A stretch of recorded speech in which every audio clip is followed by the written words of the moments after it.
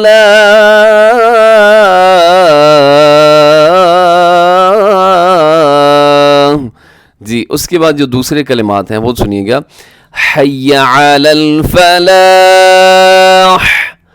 حی کو لمبا نہیں کرنا، علی الفلاح. حی علی الفلاح.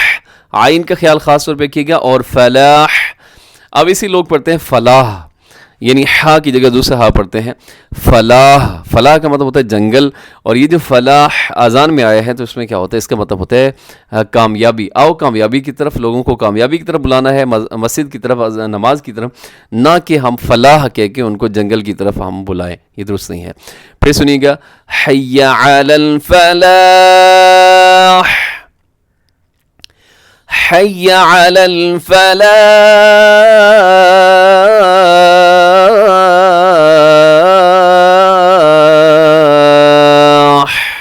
جی اور اس کے بعد جو فجر کی اذان ہوتی ہے اس میں کچھ جو اضافہ ہوتا ہے الفاظ کا، وہ کیا ہوتا ہے؟ الصلاۃ خیر من النوم. یہ 2 دفعہ کہا جاتا ہے. اور اس میں کیا غلطی ہوتا ہے؟ خیر من، خیر پڑھ دیا جاتا ہے، خیر من النوم. نوم واو لین ہے، سے واو مدہ نہ بنائے گا. خیر من النوم، نوم نہیں بلکہ نوم. پھر سنیے گا الصلاۃ خیر من النوم، الصلاۃ خیر من النوم. جی اور آخر میں اللہ اکبر، اللہ اکبر، لا الہ الا اللہ. آخر میں لا الہ الا اللہ میں لفظ اللہ کو کیا کرنا ہے جی؟ آپ نے موٹا پڑھنا ہے لفظ اللہ کو، یہ یاد رکھیے گا. جی تو اذان کے الفاظ آپ نے سیکھ لیے ہیں، اور کوشش کیجیے گا اگر آواز اچھی نہ ہو تو پھر بھی کم سے کم یہ ہے کہ جو الفاظ کی مخارج ہیں، اذان جو ہے وہ آپ درست طریقے سے دیں، کیونکہ آپ نے سن لیا ہے کہ اس سے جو معانی ہیں وہ بہت زیادہ تبدیل ہو جاتے ہیں۔ اور مسجد کی جو انتظامیہ ہوتی ہے اس سے بھی میں خاص طور پر یہ جو لوگ سن رہے ہوں اور مسجد کی انتظامیہ، وہ بھی کوشش کریں کہ جو مؤذن ہے وہ اچھی آواز والا اور مخارج کے حوالے سے جو اذان کو بہتر طریقے سے اذان دے سکے تو اس کا انتخاب کرنا چاہیے، یہ بہت زیادہ ضروری ہے۔ تو امید ہے جی آپ کو باتیں سمجھ آ گئی ہوں گی، دعاؤں میں یاد رکھیے گا اور ہمیشہ خوش رہیں۔ السلام علیکم ورحمۃ اللہ وبرکاتہ۔